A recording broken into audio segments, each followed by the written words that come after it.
A continuación, Noticiero Telesucesos. Clasificación A. Apto para todo público. Un noticiero pensado para usted porque se lo merece. Nos acercamos a la realidad desde diferentes perspectivas. Noticiero Telesucesos. Primera parte del Noticiero Telesucesos con las noticias más importantes del día.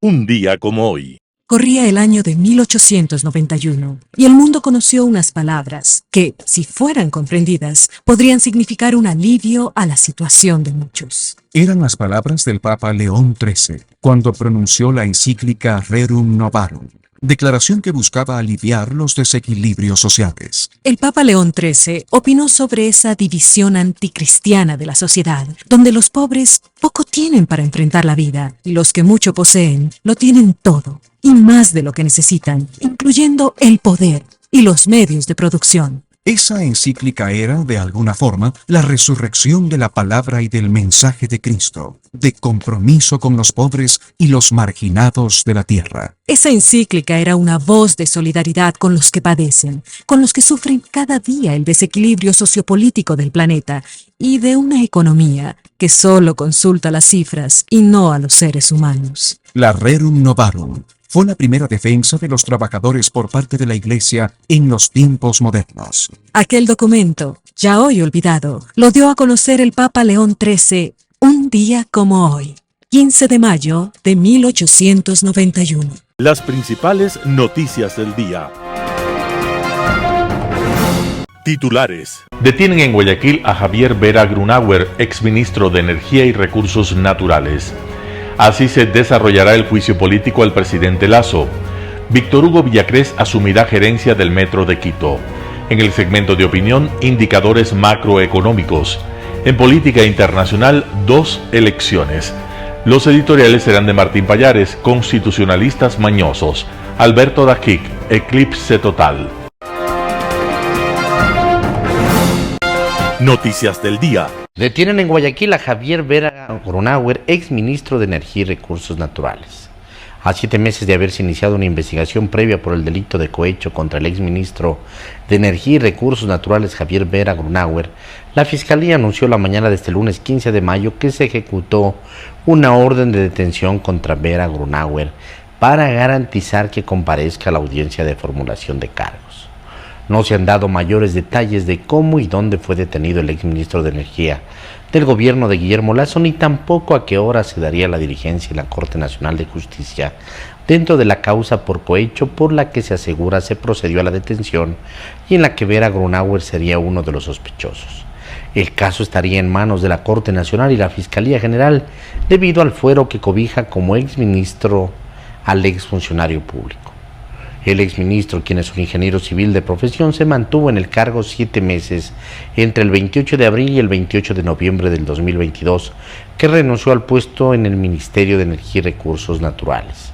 Entre la mañana y la noche del 27 de octubre del 2022, la Fiscalía realizó una serie de allanamientos al despacho y a la casa de Vera Grunauer y de colaboradores, acciones en las que incautó computadoras, celulares y documentos. 2 días después, los allanamientos continuaron en Guayaquil en el domicilio de Alan B., ex asesor ministerial.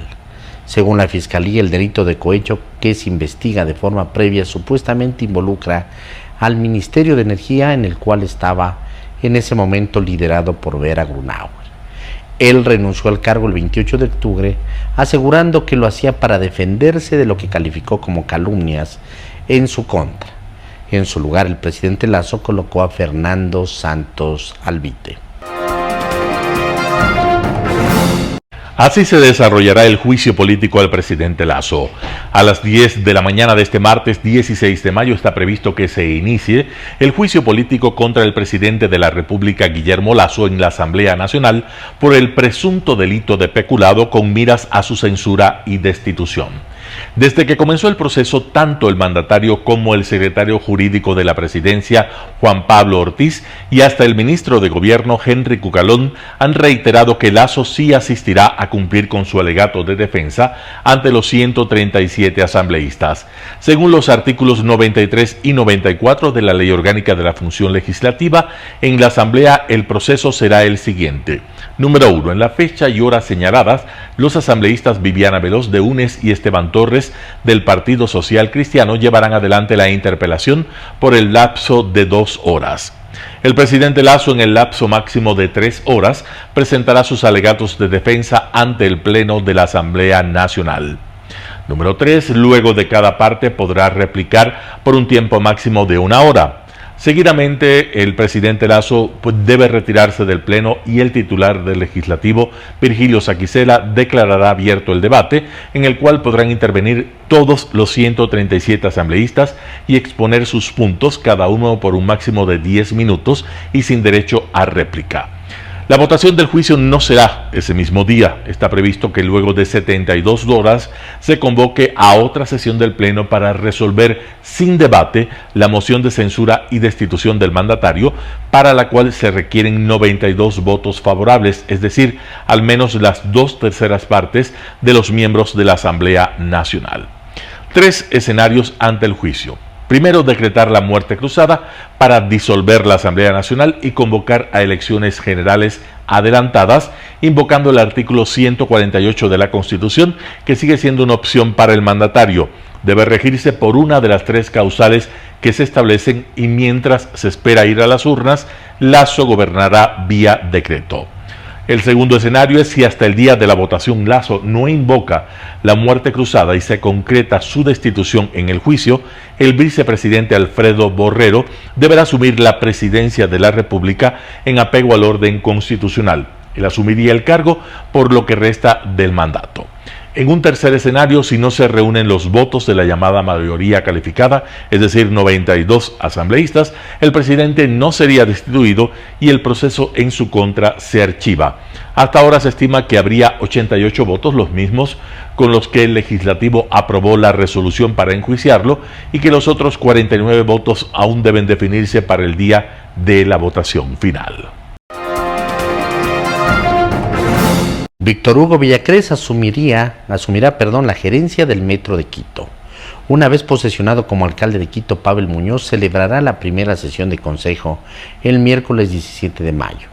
Entre los puntos que abordará el alcalde está la nueva designación de Víctor Hugo Villacrés como gerente del Metro de Quito, el sistema de cobro de pasajes, la habilitación de las estaciones, la correcta funcionalidad de los trenes, la deuda con el consorcio franco-colombiano que brinda servicios en el metro y la paralización del servicio el pasado 11 de mayo son aristas que Muñoz intentará resolver con Villacrés a la cabeza.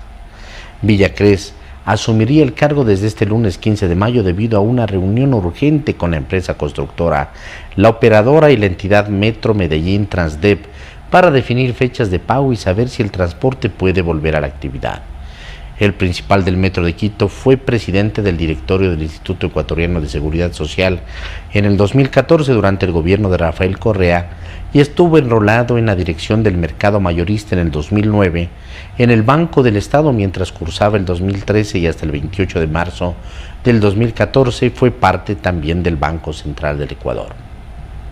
Asimismo, en la primera sesión de consejo se abordarán temas como el pico y placa en Quito.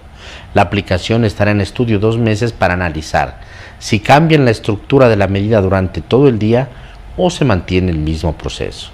Finalmente, Muñoz apuntará a una mejora en las administraciones zonales y fiscalizará el presupuesto del municipio, puesto que existen 540 millones de dólares, según el alcalde saliente Santiago Guarderas.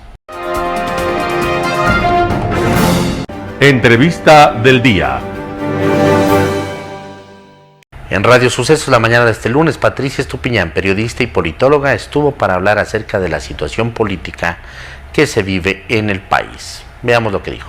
¿Cómo ve todo esto? Bien, se dice que hasta el día de la votación, en este caso en el juicio político, nada está dicho, pero ¿cómo vemos esos 96 votos que otorgaron la reelección de Virgilio Saquicela? Tú apuntabas a que es un futuro incierto y esa es la realidad. y lo hemos visto en el reflejo de los indicadores que se ha degradado el crecimiento del Ecuador a 1.5, a pesar de que las finanzas del gobierno están cuadradas y que además la inflación es una de las menores de la región. Qué pena retroceder a los tiempos en que porque un presidente era impopular, si reuníamos los votos, lo votábamos. Eso es lo que aparentemente pasa aquí. Indudablemente que Guillermo Lasso es impopular, indudablemente que ha cometido errores, principalmente porque le cayó, yo digo, este tsunami que es la violencia generalizada y que es lo que en definitiva determina su gran impopularidad, el hecho de que nos sentamos los ciudadanos indefensos. Pero con su salida no se va a resolver ese problema, a lo mejor hasta se complica. Y el país lo que necesita es algo de estabilidad dentro de su inestable día a día. Y es terrible que aparentemente, al menos de todo lo que hemos escuchado y del análisis de las supuestas pruebas, resulta que aquí no importa si uno es culpable o no, lo que importa y lo que cuentan son los votos. Y esa es la verdadera tragedia, que la asamblea de peor calidad que hemos tenido en estos 40 y pico años de renovada democracia, vote a un presidente por su impopularidad, no por los pecados cometidos.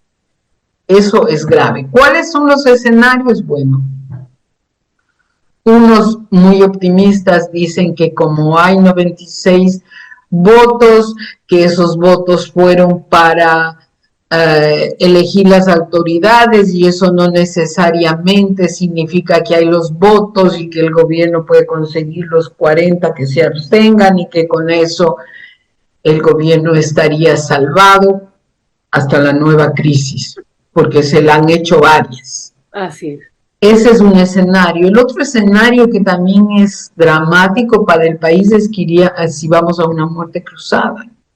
¿Eso usted cree que le beneficia al país? ¿Sería una salida viable para el Ejecutivo?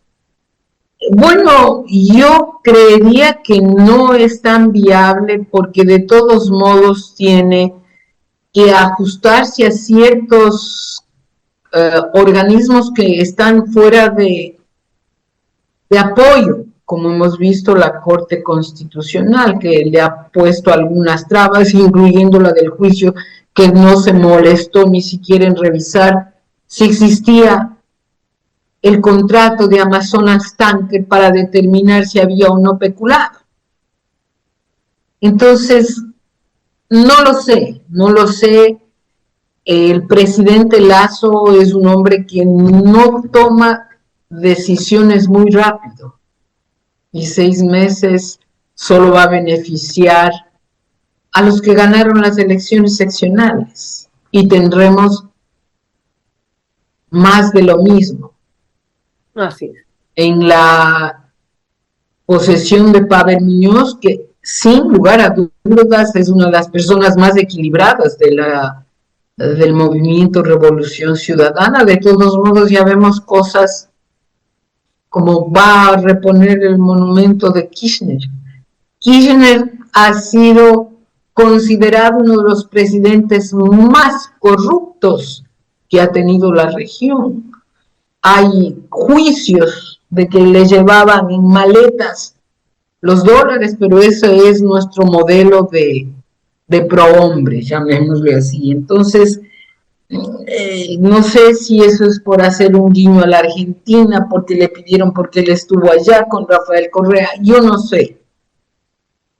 Pero comienza con estas cosas que nos recuerdan a un mal pasado. Yo sinceramente aspiro por el bien de Quito que Pavel Muñoz sea un buen alcalde. como es lo que debemos esperar. Yo no conozco a Aquiles Álvarez, el alcalde de Guayaquil, pero aspiro a que haga una buena gestión, porque eso es lo que uno debe hacer, dar el beneficio de la duda y no comenzar siempre por decir, no, como es de los otros, va a ser un mal funcionario. No. O sea, los demócratas tenemos que dar ese beneficio, las urnas han dicho eso, veamos, y ojalá les vaya bien, porque cuando les va bien, le va bien al país, que es lo que no comprenden los sectarios de UNES, que están en el Congreso, y ahora los socialcristianos, que es una manera bastante triste de terminar un partido que fue tan importante para el país, ¿no? Bueno, analizando la coyuntura política con doña Patricia Estupiñán, periodista, politóloga, amigos, son las 7:53, y viendo lo que pasó ayer, doña Patricia, en la Asamblea Nacional, el oficialismo quedó fuera del CAL, del Consejo de Administración Legislativa, que era el órgano más importante de la Asamblea Nacional, además, obviamente, de las autoridades que fueron elegidas. Y, bueno, tenemos a, por ejemplo, un Virgilio Saquicela, tenemos a Marcelo Holguín, del correísmo, a Esteban Torres, social cristiano, Viviana Veloz, correísmo, Ángel Maita, de Pachacuti, Yesenia Guamaní, de la Izquierda Democrática, y Jorge Avedrago, del Partido Social Cristiano. Es decir, la mayoría opositora está en oposición al régimen, al presidente, controla no solamente la Asamblea, sino también el Consejo de Administración Legislativa. En ese escenario, ¿qué podíamos esperar de lo que sucede? Inmovilismo, ¿qué es lo que ha habido? Inmovilismo. Entonces me parece increíble que un partido que no llega a ser bloque como los socialcristianos tengan 2 representantes y los otros que tienen el doble no estén. Esa es la mentalidad sectaria de los no demócratas y de los que hoy se rasgan las vestiduras diciendo que son institucionalistas. No lo son, no lo son, porque si fueran institucionalistas irían a un juicio político, pero para evaluar si hay o no las causas, y no que voto porque tengo los votos y porque quiero que el señor se vaya porque se peleó con mi jefe. Un panorama de noticias para su estatura intelectual.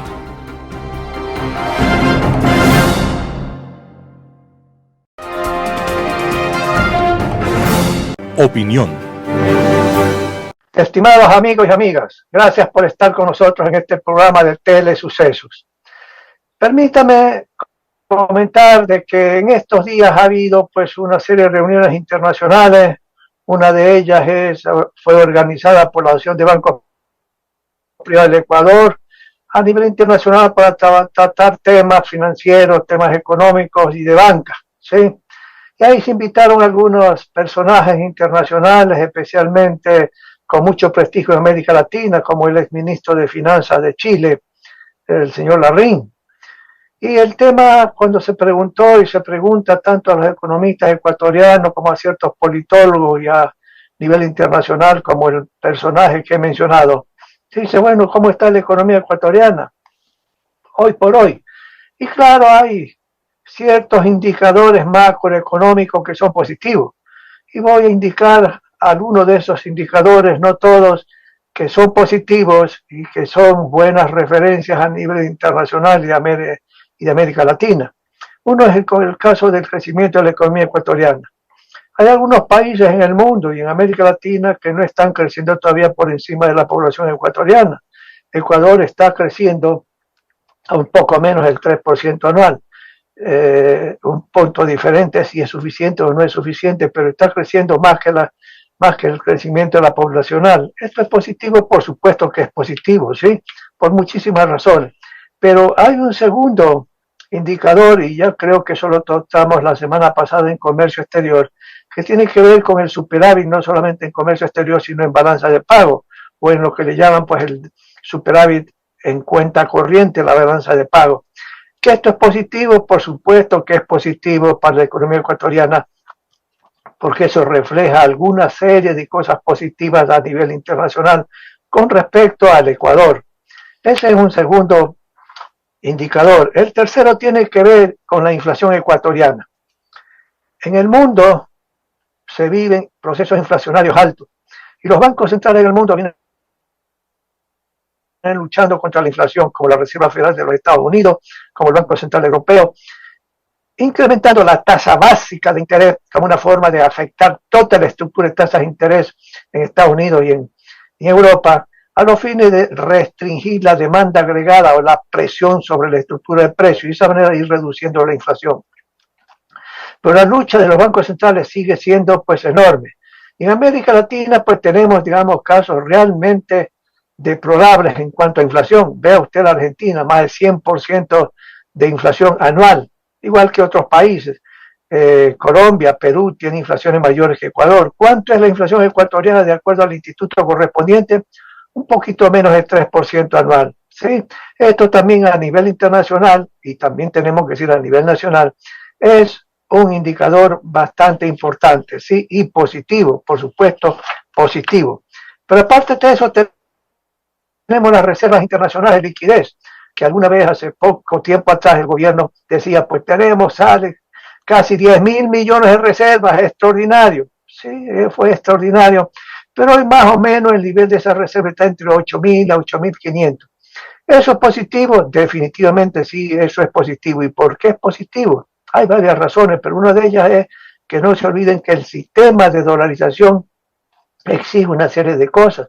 Una buena política fiscal, buena política económica en general, pero también pues tiene que sencillamente tener buenas reservas internacionales.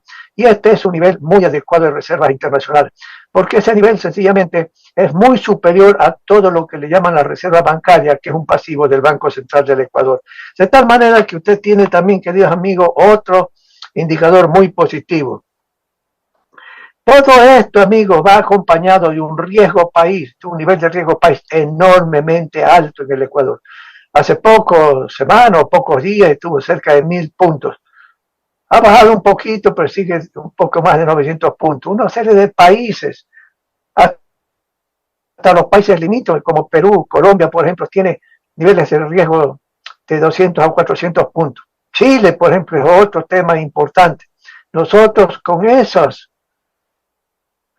indicadores macroeconómicos positivos tenemos un riesgo país muy alto, que prohíbe al gobierno ir al mercado internacional de capital a emitir bonos a 5, 10, 15 años, porque tendría que pagar una tasa de interés de, ¿cuánto? 18 o 20%, y eso sería una monstruosidad. Eso no se puede hacer y el gobierno está dependiendo y seguirá dependiendo para financiar el déficit fiscal, sencillamente a través de los organismos multilaterales del financiamiento, como el Banco Mundial, el Banco Interamericano, la Corporación Mundial de Fomento, etc. Y eso naturalmente pues es positivo desde el punto de vista de tener una inflación baja. Pero aparte de eso también tenemos otro indicador que tiene que ver con el déficit fiscal. El gobierno nacional tiene un programa, y en ese programa que está contenido en el presupuesto general del Estado, el déficit del presupuesto del Estado sería por más o menos de 2.600 millones de dólares. Y el presupuesto que está actualizado se insiste en esa cifra. Una cosa diferente si es que por una serie de acontecimientos que pasa con la naturaleza en el Ecuador, que tiene que ver con resquebramiento de una serie de viviendas que el gobierno tiene que cuidar, o destrucción de puentes, etcétera, etcétera, que van a exigir al gobierno gastar más plata en inversión pública. Pero en todo caso, el déficit fiscal suena razonable también. En términos del Producto Interno Bruto, que está en 110, 116, 115 mil millones, es un porcentaje bajo. De tal manera que estos indicadores son positivos, pero el riesgo país es demasiado alto. Ahora, ¿a qué se debe a esto? El riesgo país es un índice, es un indicador que es calculado por un banco de inversión en Estados Unidos. Se consideran factores económicos, financieros, bancarios, sociales y fundamentalmente políticos. Y hoy es la parte política la que está pesando para ese nivel de riesgo país enorme. Por la incertidumbre, nadie sabe a dónde va el país políticamente hablando. Mire lo que está pasando, amigos, con el juicio político, que es una verdadera irracionalidad de la oposición. Sí, irracionalidad. Y yo vuelvo a insistir, ojalá que eso no se cumpla, que no haya los 92 votos, que esto no prospere, que esto aborte total, eso le conviene a la paz ciudadana y a la paz y a la tranquilidad y a la certidumbre en el Ecuador. Porque los mercados dicen, bueno, ¿cuál va a ser el gobierno el día de mañana? Si es que el señor Lazo se va a su casa. sin razón alguna, sin peso específico, ¿sí? Que el presidente de la República no le gusta a mucha gente o que el presidente sencillamente no ha hecho caso a ciertas asesorías de grupos X o Z, cualquiera que esto sea. Oiga, eso no es suficiente. No es suficiente. No es... Toda una serie de problemas que hay en el país que viene de la seguridad, del narcotráfico, es del pasado. Y eso lo ha dado el señor presidente actual, que está sencillamente haciendo un esfuerzo enorme para combatir el narcotráfico, la inseguridad, etcétera. Entonces, estimados amigos, hay algunos factores que son políticos, que son responsables realmente de este índice enorme de riesgo país que calcula este Banco de Inversión estadounidense.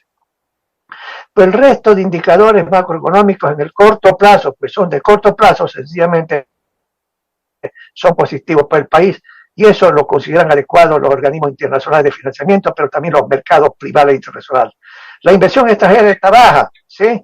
Pero es por otra serie de razones, que luego lo comentaremos en otro programa. Estimados amigos, gracias por estar con nosotros en este programa. Nos veremos la próxima semana. Global Hoy con Alan Carney. Dos elecciones. Por coincidencia, en un mismo día, a miles de kilómetros de distancia, en dos países muy distintos, pero no tan alejados en lo político, se han celebrado elecciones parlamentarias y, en el caso de uno de ellos, presidenciales. Ambos países han registrado importantes niveles de movilización política reflejada en una elevada asistencia a las urnas. Se trata de Turquía, por una parte, y de Tailandia, por otra. La primera es una democracia rumbo al autoritarismo. La segunda, ojalá, una dictadura militar vestida con ropajes monárquicos que podría ir hacia una democracia. En esta última, los triunfadores por amplio margen son dos partidos, uno de ellos nuevo en el escenario, que se presentaron sobre plataformas de cambio y reforma. El actual gobernante primer ministro, apoyado por los militares, ha quedado en quinto lugar con 38 escaños, muy lejos de los triunfadores que conjuntamente obtendrían casi 300 escaños en el Parlamento tailandés, número que en coalición permite que se superen incluso las trampas legales que confieren al ejército automáticamente 250 senadores. Los dos partidos opositores han obtenido el apoyo de casi 24 millones de votantes, cifra muy significativa y difícil de ignorar por parte de las Fuerzas Armadas. Nada estará dicho hasta que se reúnan tanto el Parlamento electo como el impuesto, que conjuntamente deberán elegir primer ministro. Es improbable que las Fuerzas Armadas cedan su posición de poder y apoyen a alguien de la oposición democrática, lo que posiblemente llevaría a conflictos y convulsiones internas severas. Lo que está ocurriendo en la vecina Myanmar podría ser la opción escogida por una casta militar celosa de sus privilegios, inmovilista y aferrada a sus visiones ideológicas. La guerra civil desatada en la antigua Birmania podría producirse en el antiguo Siam con trágicas consecuencias. El sudeste asiático está en el centro geográfico de la que se ha llamado la región Indo-Pacífico, el nuevo eje del comercio del mundo, alrededor del cual habitan 4.000 millones de personas, al menos del 50% de la población mundial. Lo que suceda en el reino de Tailandia, obviamente, es motivo de interés y preocupación para sus vecinos. No olvidemos que la India está al otro lado del Golfo de Bengala, frente a Tailandia, mientras China tampoco está lejana, al ser fronteriza con Myanmar. El futuro cercano revelará si Tailandia consigue hacer una transición a la democracia dentro de un marco pacífico o se impone de nuevo la fuerza y la represión para mantener un statu quo tradicional. A 7.000 kilómetros de distancia, también en pleno centro de una de las zonas más convulsas del mundo, Oriente Medio, con el añadido actual del Mar Negro y los conflictos entre Ucrania y Rusia, entre Azerbaiyán y Armenia, la guerra civil siria, la sorda guerra contra los kurdos, el permanente conflicto palestino-israelí, la agresiva política de la teocracia chiita iraní en la región, se celebraron elecciones en Turquía para presidente y parlamentarios. Por primera vez, el presidente Erdogan, que se ha presentado a la reelección tras 20 años de gobierno, ha visto realmente amenazada su hegemonía absoluta en la vida política del país. La oposición logró aglutinarse en torno a un solo candidato de unas impecables credenciales democráticas, cuya plataforma es regresar a Turquía a los principios laicos que el fundador de la Turquía moderna, Kemal Atatürk, estableciera justamente hace 100 años para liberarla del yugo religioso al que Erdogan, un fundamentalista islámico, la ha llevado nuevamente. De igual manera, las propuestas de Kılıçdaroğlu, socialdemócrata en lo esencial, se dirigen a la recuperación de las libertades severamente restringidas desde el fallido golpe de Estado contra Erdogan, tras el cual miles de personas han sido condenadas a largas penas de prisión, y a detener la corrupción y el abuso del poder, así como el abuso de los medios y recursos públicos para apuntalar al régimen y darle todas las ventajas para sus campañas. Los resultados de la elección son bastante cerrados, del orden del 4% a favor del presidente Erdogan, que no logra, sin embargo, superar el 50% de los votos, lo que obligará al balotaje o segunda vuelta a celebrarse en 2 semanas. La oposición ha denunciado maniobras poco claras por parte del régimen en el conteo y la información de los resultados electorales, ya que en un inicio Erdogan aparecía ganando con amplitud, con el 60% de la votación. Esa aparentemente decisiva ventaja, con el paso de las horas, fue bajando hasta quedar en el 49%, con fundadas dudas sobre la seriedad, si no del conteo, sí del manejo informativo a cargo de Anadolu, la agencia gubernamental de noticias. Evidentemente, llama la atención que Erdogan obtenga incluso ese 49% del voto en medio de una crisis económica muy grave, con una inflación interanual del 85%, o sea, del 7% por mes, cuyo impacto es devastador para toda persona con salario o pensión que ve cómo se contrae su capacidad de compra. Todas las medidas tomadas por Erdogan contra la opinión de los economistas y técnicos han agravado la situación y resulta evidente que se tomaron de cara a las elecciones para evitar un desgaste mayor al gobierno. También es llamativo el apoyo que concita todavía, pese al lamentable manejo de crisis tras el terrible terremoto de febrero pasado, que se cobró más de 50.000 víctimas, cuando la ayuda para el rescate fue inexistente por varios días, quedando la población librada a su suerte en medio de los escombros. Pero lo más grave que mostró el sismo fue el grado de corrupción estatal en el irresponsable y hasta criminal cambio de las normativas de construcción mínimamente necesarias en una zona de alta sismicidad como es Turquía, donde históricamente se registran terremotos importantes varias veces por siglo. Saltarse esas normas para alentar la construcción como acelerador de la economía resultó en la muerte de miles de personas atrapadas bajo los restos de edificaciones mal hechas.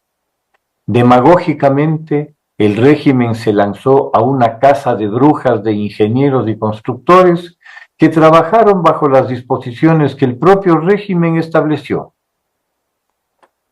El único activo de Erdogan, su visibilización de Turquía como actor importante en política internacional, mediador entre Ucrania, Rusia y Naciones Unidas para mantener el flujo del grano ucraniano por el Mar Negro, árbitro del ingreso o no de Suecia a la OTAN, paladín de Turquía ante los kurdos, quienes terminaron salvándose del inminente ataque kurdo por el mismo terremoto de febrero, parecería insuficiente para explicar su estrecha victoria de ayer.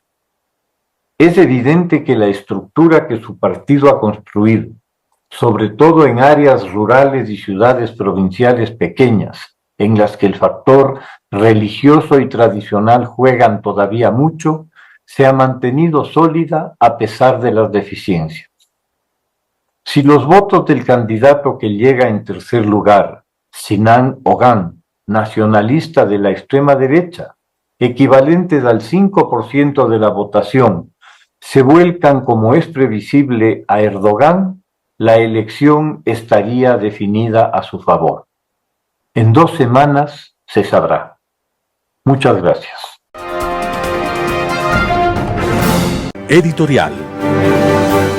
Constitucionalistas mañosos, artículo de Martín Pallares publicado en Diario El Expreso.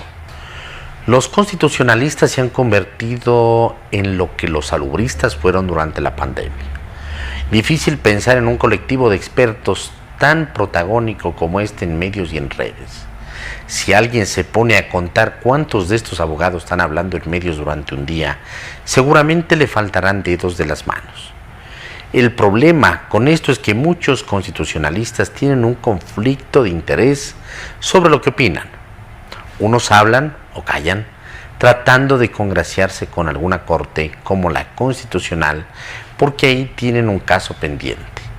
Otros porque son abogados de actores políticos y otros porque facturan por lo que opinan. Todo este fenómeno se traduce en algo que es tremendamente grave. Una parte de la opinión pública está siendo moldeada por lo que dicen sin vergüenza alguna de estas personas.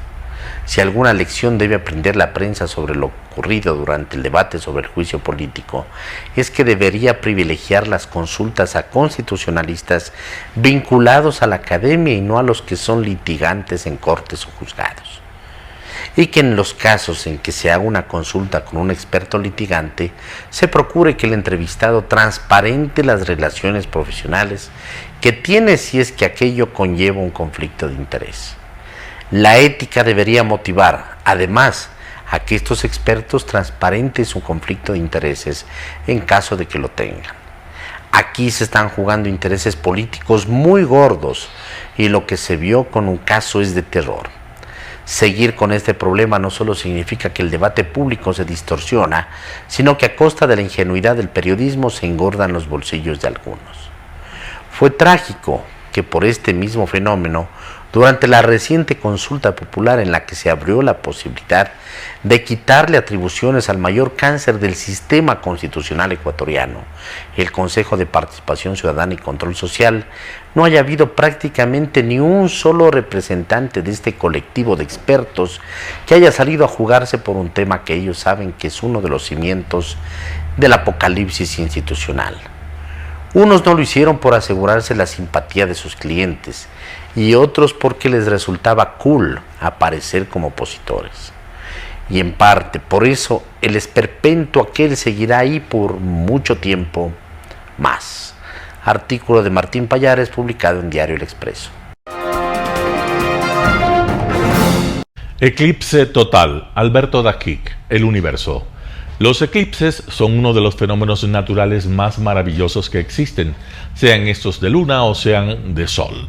Cuando la luna se interpone entre la Tierra y el Sol, la luz de este desaparece y puede ser un eclipse parcial o uno total, en el cual de repente hay oscuridad porque todo el Sol queda cubierto. Igualmente, cuando la Tierra se interpone entre el Sol y la Luna, especialmente en luna llena, ésta pierde su maravilloso brillo, escondiéndose totalmente por la sombra que le hace la Tierra, que impide que la luz del Sol se refleje en ella. En tiempos pasados, muchas civilizaciones consideraron los eclipses como manifestaciones divinas, como hechos inexplicables. La política ecuatoriana presenta un eclipse total, pero no temporal, como sucede en los fenómenos celestiales, donde el eclipse tiene una duración limitada. De hecho, el eclipse total del Sol deja de brillar entre 2 y 3 minutos el astro, y el eclipse puede durar unos 8 minutos en total. El de Luna puede durar hasta 1 hora, pero siempre se recupera sea la luz del Sol o el brillo de la Luna. Los políticos ecuatorianos y en especial la Asamblea Nacional han logrado el récord de establecer un eclipse total permanente. Se han interpuesto entre la luz de un destino de progreso y el resto de la sociedad ecuatoriana, produciendo un eclipse total que nos ha dejado sin luz, sin aliento y sin esperanza. Con una insólita capacidad de generar odio, revanchas y canibalismo, en vez de ir mejorando a través del tiempo, han logrado ser cada día más virulentos, cada día más incapaces y más indolentes frente a las necesidades del país. La política ecuatoriana se denigró, cayó. Oposición siempre hubo y debe haber, pero enmarcada dentro de unos parámetros de dignidad y señorío que se han perdido. Los tiempos en que los alumnos iban a la asamblea para escuchar las intervenciones y aprender así oratoria y buen manejo del idioma se acabaron hace rato. Hoy, si se va, es para precisamente hacer un glosario de errores gramaticales, de barbaridades en el manejo del idioma y en la destrucción de la oratoria de calidad. Y si esto pasa en las formas, en el fondo es realmente aterrador. Lo que prima es todo aquello que nos aleja del sueño de ser un país viable y de poder desarrollarnos. Veremos pronto el desarrollo del juicio político y comprobaremos, una vez más, la pobreza de los argumentos, la razón de la sinrazón, la tiranía del voto, la argumentación pobre y odiadora. El eclipse total se mostrará en su fase más esplendorosa, hundiendo en la oscuridad el sueño de ser una sociedad que avance y que le dé esperanza a los ciudadanos de que el país tiene un porvenir. Una vez más, recuerdo a ese gran señor, el doctor Raúl Clemente Huerta, con algo que lo ha dicho en esta columna ya previamente. Al felicitarme en el año 1988 por mi elección al Parlamento, me dijo: cuando llegue al Parlamento, querido Alberto, sentirá gran decepción por la calidad de muchos de sus colegas, pero consuélese y piense que el próximo Congreso será peor. Alberto Dajic, El Universo. Noticias internacionales. El Reino Unido entrenará en breve a pilotos ucranianos. El Reino Unido entrenará a pilotos ucranianos. El presidente ucraniano aterrizaba en helicóptero en Chequers en una visita no anunciada al Reino Unido como parte de su gira para conseguir más armamento para la inminente contraofensiva ucraniana. El Reino Unido ha dado todo su apoyo, pero hay algunos problemas para el envío de aviones, pieza clave para el ejército ucraniano. It is not a straightforward thing, as Vladimir and I have been discussing, to build up that fighter combat aircraft capability. It's not just the provision of planes, it's also the training of pilots and all the logistics that go alongside that. Now the UK can play a big part of that. One thing we will be doing, starting actually relatively soon, is training of Ukrainian pilots. Entre los misiles que recibirá Ucrania se encuentran los temidos Storm Shadow, los primeros misiles de largo alcance entregados por un gobierno occidental. Para Zelensky no hay duda, el Reino Unido, donde también han recibido entrenamiento militar miles de soldados ucranianos, está a la cabeza en entregas de material armamentístico.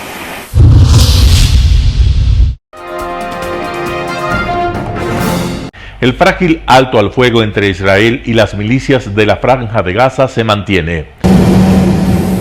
El frágil alto el fuego entre Israel y las milicias de la Franja de Gaza se mantiene, pero los daños causados por los ataques aéreos israelíes son considerables.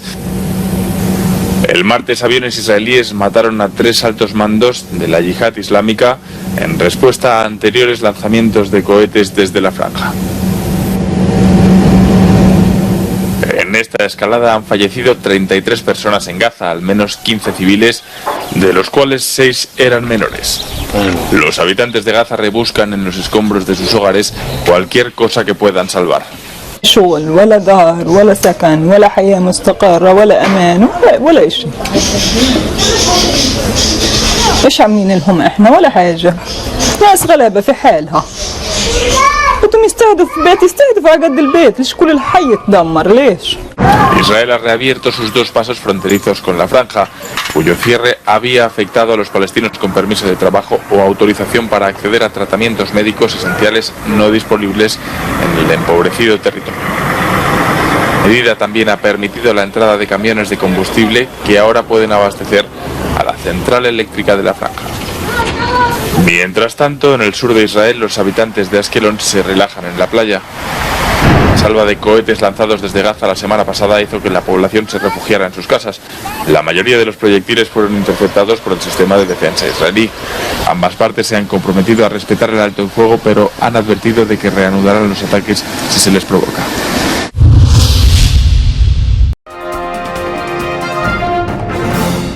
El jefe electoral de Turquía confirma que las presidenciales pasarán a segunda vuelta.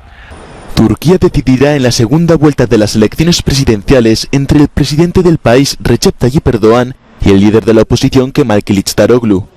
Con el 99% del escrutinio, los resultados dan una ligera ventaja a Erdoğan, al que la oposición ha acusado de interferir en la votación.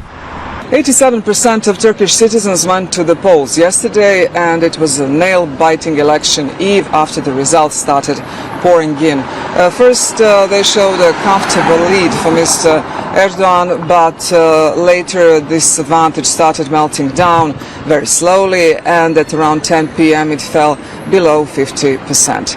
So the preliminary results, still preliminary, say that the incumbent president has won 49.3% of the votes and Mr. Kılıçdaroğlu 45%.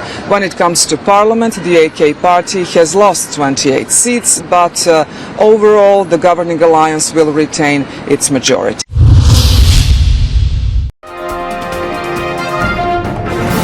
Bruselas cree que la caída de los precios de la energía mejora las perspectivas de crecimiento.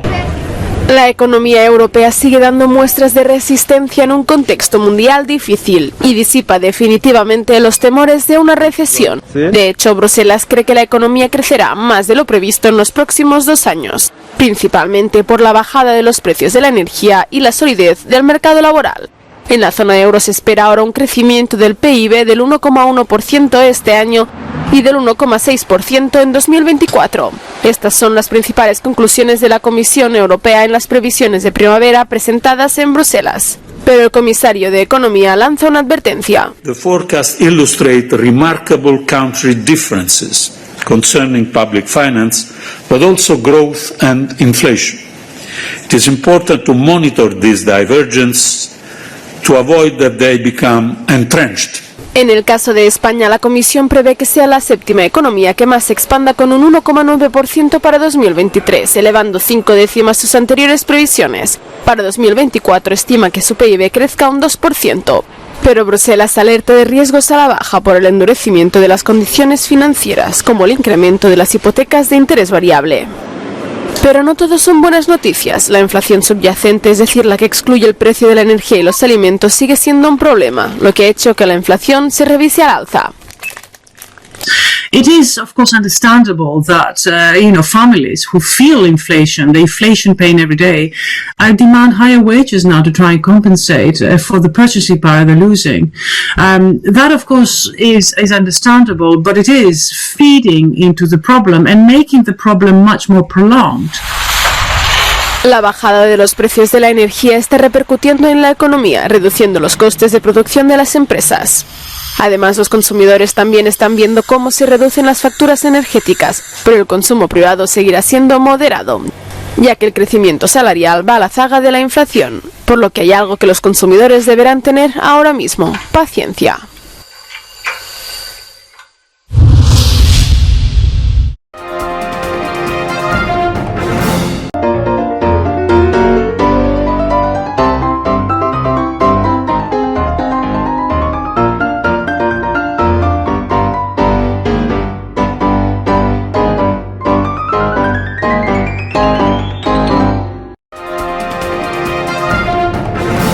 Telesucesos llegamos con nuestra señal a los sectores populares de nuestra ciudad. Quienes no tienen televisión por suscripción atenderán nuestra señal sin costo en Canal 29 UHF Telesucesos. Siempre ecuatorianos, resaltamos nuestra identidad. El básquet, esgrima, tenis de mesa, taekwondo, box y muchos deportes más en Telesucesos Sport, sin costo desde la comodidad de su hogar en Telesucesos Canal 29. Arena Telesucesos es una importante y funcional edificación cubierta dispuesta para la práctica y desarrollo de eventos del Ecuavóley. La transmisión de Telesucesos se podrá sintonizar además a través de Claro TV Canal 43, TV Cable Canal 73 y en redes sociales Facebook Live Telesucesos Quito y YouTube Telesucesos HD. Si deseas asistir a los encuentros en vivo de Ecuavóley, comunícate con nosotros a los números de teléfono 2021-224 o al 0989-973-725. Ven con tu familia y amigos a vivir la emoción del Ecuavóley. Resaltamos nuestra identidad como ecuatorianos iniciando transmisiones en Telesucesos del Ecuavóley, que representa, luego del fútbol, el deporte más popular de nuestro país y el que practican los ecuatorianos residentes en muchos países del mundo. Anuncie en Telesucesos Sport y llegue con nosotros a lo más importante del deporte popular. Nuestra señal será transmitida en directo por televisión abierta en la ciudad de Quito y a través de las redes sociales a todo el país, así que llegará a Estados Unidos, España e Italia, creando a través del Ecuavóley un nexo fraterno entre ecuatorianos y entre los inmigrantes de nuestro país. Emoción sin límites los días jueves y viernes desde la comodidad de su hogar. Telesucesos, con sus transmisiones, jerarquizará esta práctica deportiva, convocando importantes competencias de Ecuavóley dentro y fuera del Ecuador. Llegando con deportes no atendidos por los medios de comunicación que han concentrado su acción en el fútbol. El tenis, box, golf, racquetball llegarán a su pantalla de televisión en tiempo real a través de Canal 29 UHF, competencias que podrán ser atendidas a través de Facebook, YouTube y vivir los encuentros deportivos en directo y en tiempo real. Esté atento a nuestros horarios especiales de transmisión los fines de semana y feriados. Usted y su familia disfrutarán desde la comodidad de su hogar de las emociones del Ecuavóley, deporte tan nuestro. Consideramos que el Ecuavóley es una manifestación deportiva compartida de nacimiento popular y nombre propio ecuatoriano. ¿Cómo llegar? Nuestras instalaciones se encuentran en el norte de la ciudad, en un sector de gran crecimiento y desarrollo urbano al que se accede a través de la vía E35, más conocida como la Avenida Panamericana Norte. Desde el centro comercial El Portal, a 2 kilómetros a la derecha, se encuentra la calle García Moreno, antiguo camino a Llano Grande, una arteria en la que se desarrollan dinámicos comercios. Junto al centro comercial Ciudad Alegría, a 100 metros, hemos llegado a nuestras instalaciones, Arena Telesucesos, la cancha del Ecuavóley. Telesucesos, el canal de televisión siempre inédito. El noticiero Telesucesos es retransmitido de lunes a viernes a las 7 horas por Radio Planeta Sur 106.1 FM de la ciudad de Loja. Noticiero Telesucesos.